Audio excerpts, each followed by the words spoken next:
What would Martin Luther King say if you were there, sitting on the edge of the bed, eyes glued to the screen, watching that interview that exposed what so many people insist on pretending not to see? He would say that nothing has really changed. He would say that the curtain of civility has fallen again, because what Meghan Markle experienced wasn't a disagreement. It wasn't discomfort adjusting nor a culture clash. What she experienced was the elegant, smiling but merciless materialization of a racism that has learned to wear a suit, to serve tea at 5, to hide behind rules written by white hands to keep blacks out. Martin Luther King wouldn't be surprised. He wouldn't lower his head, but you would feel the weight on his chest, the one he carried with every march, every early burial, every plea for peace that returned with silence. You would see his face serious, attentive, unblinking. He wouldn't be a perplexed man. He would be a man recognizing the old enemy again with a new mask. Didn't you see those questions about the baby's skin tone? The discomfort disguised with smiles, the demands that only fall on one side of the couple, the disapproval never spoken but always felt. Martin Luther King would have called it by its right name. Racism. Not a blatant racism, not the one that spits, that curses, that lynches, but a racism that writes editorials, that makes discreet jokes, that compares two women with eyes as different as their skin, but makes it seem like the difference is in behavior, in education, in personality. He wouldn't need to review the interview. He would know the script of this suffering by heart, because he's already seen it in Birmingham, in Montgomery, in Selma. He's already seen it when a black woman dared to raise her head. He's already seen it when a black boy tried to hold a white girl's hand. He's already seen it when the fear of losing privilege hid behind good manners. Did you notice that no one needed to say they didn't want Meghan there? No one needed to shout. The exclusion was whispered. It was served with tea. It was written with neutral words that only make sense when you see with the eyes of someone who has already suffered. Martin Luther King would have looked at you and asked, "Do you understand now?" Because racism doesn't need to be explicit to be devastating. And it is in this icy silence, in this "that's not what I meant," in this "you're exaggerating," that it gains strength. You know what I'm talking about. You felt it. Maybe not in palaces, but in boardrooms. Maybe not under crowns, but under sideways glances. Maybe not in the British press, but in social media, disguised as opinion. Martin Luther King would see the pain in Meghan's eyes and wouldn't ask what happened. He would ask until when. Because her pain is that of so many other black women who dared to occupy spaces that they said weren't for them. Women who, when they stand up, are called arrogant. Who, when they cry, are accused of manipulation. Who, when they shout, are labeled as angry. Who, when they are silent, are forgotten. And what hurt the most wasn't what they said. It was what they didn't say. It was the abandonment. It was the institutional silence. It was the coldness of protocol above empathy. It was the feeling of being surrounded by people but still being alone. You've felt like that, haven't you? Trapped in an environment that observes you but doesn't welcome you, where you may even be present but never truly belong. Martin Luther King would say that this type of racism is even more cruel, because it doesn't deny with words, it denies with absence. It erases you without touching you. It excludes you without expelling you. It pushes you until you yourself think that maybe you are the problem. And then you start to doubt everything, your beauty, your intelligence, your courage. You start to wonder if you should have done things differently. Martin Luther King would see this, and you would see in his eyes the memory of so many people he saw being broken inside, without ever being hurt on the outside. And you know what else he would see? He would see the trap of, but she was rich, famous, she had everything.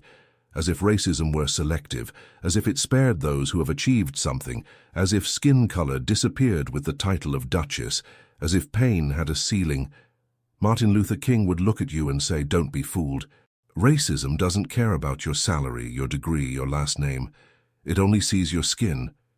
And when it doesn't fit the mold, it finds a way to remind you of that." But also, he would see something else. He would see resistance. Because she spoke. Because she didn't let the loneliness silence her. Because even with fear, she told. And that, for Martin Luther King, would be courage. It would be more than courage. It would be continuity. Because every time someone refuses to accept silence as an answer, the fight gains momentum. He would see Harry not as a hero, but as someone who did the minimum, who chose to be by the side of the woman he loves instead of perpetuating a system that preferred to see her suffocated. He would see something important in this choice. When love is true, it doesn't negotiate with racism. It breaks. It doesn't try to explain the other side. It protects. And perhaps, at that moment, Martin Luther King would look at you and say something more. Something that isn't in books, nor in speeches, nor in tributes. He would say that his dream is still standing, but it's tired, it's wounded. It's in a coma sometimes. Because every time someone like Meghan is marginalized, the dream fades a little. But it doesn't die, because there are people like you who still care, who still listen, who still question. He would say that racism reinvents itself, that it changes tone, clothes, address, but that it never disappears on its own, that it needs to be confronted, not with shouts, but with truth, not with hatred, but with courage, not with beautiful speeches, but with the daily choice not to remain silent. And he would ask, are you willing to continue dreaming? But not with your eyes closed, with your eyes wide open, even if it hurts, even if it disappoints, because Martin Luther King's dream was never to sleep in peace. It was to wake up the world. And you? Are you awake? Martin Luther King would say that waking up isn't comfortable, that opening your eyes to the truth has never been about comfort, but about courage. You feel that, don't you? That discomfort that starts in your stomach when you realize that the world you were taught to admire may never have truly included you, that the stories you watched grow weren't prepared for you to be the protagonist, that the places where you tried to fit ask you to bend, to silence yourself, to modify yourself. He knew that. He knew that every time a black person stands up in a space that wasn't designed for them, the world responds with discomfort. And it's not just the discomfort of others, it's yours too, because you need to fight twice, once to be there, another to continue there without letting them take you apart. You understand what Meghan experienced, not because you saw it on TV, but because you live it in other ways. You too have had to measure your words so as not to be seen as aggressive. You've had to smile when your blood was boiling. You've had to pretend you didn't understand just so you wouldn't be called sensitive. You've had to explain the obvious to those who insist on not wanting to understand. And it's tiring, isn't it? Martin Luther King knew the weight of this fatigue, the exhaustion of having to be strong all the time, of having to carry not only your own story, but also the responsibility of representing. Because when you are black and occupy space, every mistake is generalized, every success is minimized, every attitude is scanned. And when you make a mistake, because you will make a mistake, you're human, the mistake gains an echo that doesn't forgive, that doesn't forget, that wouldn't forgive even if you were white. But being black, it's almost a sentence. And Meghan lived that with a camera on her, with headlines distorting, with reporters who smile in front and stab in the subtext. She lived that being a mother, being a wife, being a woman, trying to breathe in an environment that doesn't seem to accept the air she brought with her. And Martin Luther King, seeing this, wouldn't be silent, because he recognized the violence of silence. He knew that what kills is not only the declared hatred, it's also the neglect, the omission, the indifference.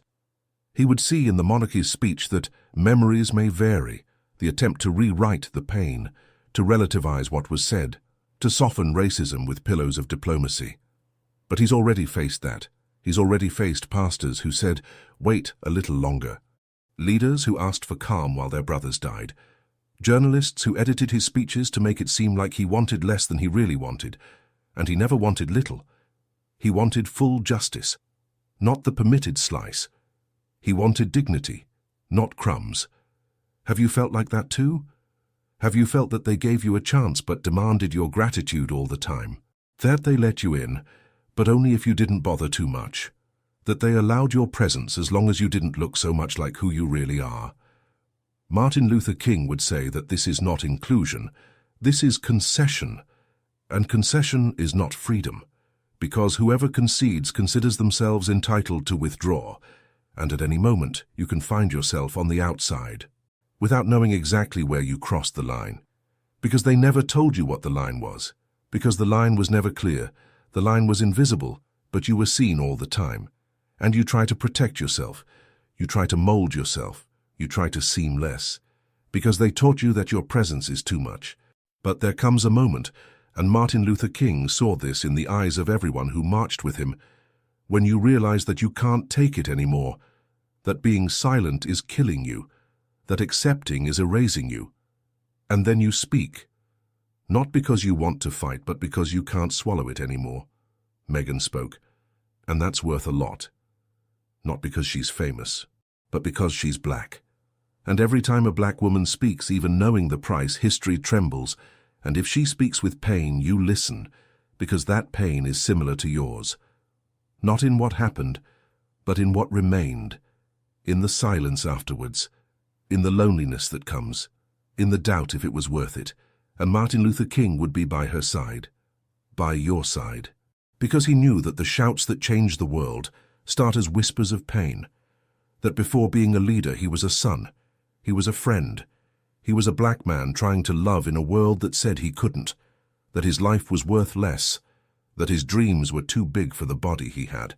And even so he dreamed of schools where you wouldn't need to whiten yourself to be respected, with jobs where you could be promoted without having to be twice as good, with hospitals that treated you without suspecting you, with television programs that showed you without stereotyping you, with universities that wrote your history not as an exception, but as part. But the dream, he would say, is not to sleep. It is to resist. It is to live with dignity, even when the world tries to tear that away from you every day. It is to look in the mirror and not doubt your own light. It is not to let them convince you that you are lucky, when in reality you fought hard to get where you are. And when you fall, because you will fall, it is the dream that lifts you up, not the idealistic dream, but the concrete dream which is born from the certainty that you are not alone, that others came before, that others will come after, that you are a link, that your pain is not useless, that your struggle is memory in construction. Martin Luther King would say that the world didn't change because it wanted to, it changed because it was forced to, because someone said enough, because someone refused to accept, because someone like you decided that silence was already too much noise. Do you feel that now? That restlessness in your chest? That desire not to let it pass? That's what he called moral urgency. It's when the soul understands that you can't wait any longer, that injustice cannot be tolerated, even when it comes disguised as tradition. That neutrality in this case is a choice to keep things as they are. And he would say that looking into your eyes, without lowering his tone, without asking for permission. Because when the subject is racism, you don't apologize for being direct. You don't ask permission to exist, you exist. And that bothers those who profit from your absence. So don't diminish yourself. Don't hide. Don't think you're exaggerating. You are seeing. And when you see, there's no going back. Have you ever wondered why you still need to justify your pain? Why when you talk about racism, there's always someone ready to interrupt you with a, "But not everything is about color," as if your existence bothered because it is the reminder of a wound that no one wants to admit exists. As if you had to apologize for having survived in a system that was never made to protect you. You notice that, even when you pretend you don't, even when you try to move on. Because it's in everything. It's in the celebrity interview that they try to silence with elegance. It's in the joke that goes unnoticed in a work meeting. It's in the sideways glance when you enter a place where they didn't expect to see you. It's in the contained laughter, in the weak handshake, in the way they treat you with surprise when you show that you know, that you understand, that you feel. It's always that surprise, as if the world insisted on not recognizing you, as if each of your achievements was an accident, as if you were only there because someone allowed it. Never because you fought, never because you deserve it. You feel that in the way they listen to you, in the way they explain to you what you already know, in the way they offer you half, expecting you to accept it as if it were whole. And then they ask you for calm, they ask you for patience, as if the anger were your problem, as if you had to swallow everything again so as not to seem exaggerated. You're tired of that, aren't you? Tired of measuring your words, tired of taking a deep breath, tired of translating what you feel into a language that others accept. But what you feel doesn't need translation, it needs space, it needs to be said like this, the way it hurts. Martin Luther King would talk to you now. He would look into your eyes, And he wouldn't start with peace nor with a dream. He would start with a question, direct, dry. How long are you going to accept this? Are you going to continue pretending that everything is fine just because you learned to survive in this chaos disguised as normal? Are you going to continue smiling so as not to be the problem, even knowing that the problem was never you? You know the answer. It's right here, deep down in your chest. You know it can't go on like this anymore, because it's not just about you. It's about those who come after, about those who will still step into this world believing they can be free. And you can't be free in a place where silence is the rule for those with dark skin, where the weight of doubt always falls on the same side, where justice is delayed, distorted, denied, and all with a smile on its face. Do you notice how the stories repeat themselves, how the faces change but the structure remains the same, how the pain of today looks too much like the pain of yesterday, how time passes but the question remains, when will this end? Martin Luther King wouldn't give you that answer. He'd throw the question right back at you, because he knew it's no use waiting for the world to wake up on its own. It's no use waiting for those who have always benefited from silence to decide to speak up. You're the one who has to speak. You're the one who has to make noise. You're the one who has to exist with so much strength that the system is forced to see you. And it's hard, it's heavy, it's lonely, but it's necessary. You don't have to have all the answers. You don't have to shout all the time. But you need to know that being silent is also a choice. And that every time you keep quiet to avoid confrontation, someone watching you learns that this is the only way to survive. You're not here to survive. You're here to live with dignity, with respect, with freedom, to exist without apologizing, to occupy without hiding, to speak without bowing, to love without fear, to dream with your eyes open and your feet firmly on the ground. Martin Luther King said that injustice anywhere is a threat to justice everywhere. He said that because he understood what many people still refuse to understand, that racism isn't a problem for those who suffer. It's a problem for those who allow it. And you can't allow it anymore, not in silence, not for convenience, not to keep the peace. Because that peace they demand comes at too high a price. It takes your identity, your self-esteem, your history, and sometimes even your life. So the choice you have now isn't whether or not you're going to fight. It's how you're going to do it. Are you going to keep pretending it doesn't hurt just to keep up appearances? Or are you going to face the fact that this pain is legitimate, that this fight is just, that this cause is yours, even if no one else says so? You might think you're alone, that your voice has no power, that your gesture doesn't change anything. But it's a lie. Martin Luther King was one man, just one, and no one thought he would change the world. But he did, because he didn't keep quiet, because he didn't bow his head, because he didn't wait for the right moment. The right moment is now. It always has been now. Every time you hear something and pretend you didn't, every time you see something and turn away, every time you feel something and push it down, hoping it will pass, it won't pass. What passes is the chance to change, the chance to show that you don't accept it anymore, the chance to break the cycle, the chance to be the voice that was missing when you needed it. So do it for yourself, but also for those who still can't, for those who were silenced, for those who were erased, for those who shouted and no one heard. Do it, because you know what it's like to live with the feeling that the world was designed to exclude you. And if you know that, then it's past time to make them hear you, because no one is going to give you that space. You're going to have to take it, with truth, with courage, with this pain that you carry and that now needs to become action. You're not here by chance or by luck. You're here because you resisted, because you endured what was supposed to destroy you. And now that you've made it this far, are you going to leave everything the same, or are you going to make noise? That choice is yours. But if you feel what I know you feel, then there's no turning back. Speak. Speak with everything you have, with everything you are, with everything that is yet to come. Share this blessed video so that it can touch and help other people like you and me. Don't forget to click the subscribe button if you haven't already. Thank you very much from the bottom of my heart for being part of our community. I leave here 2 more videos so that you can continue your spiritual search and growth in faith. Thank you, and God bless you all. See you later.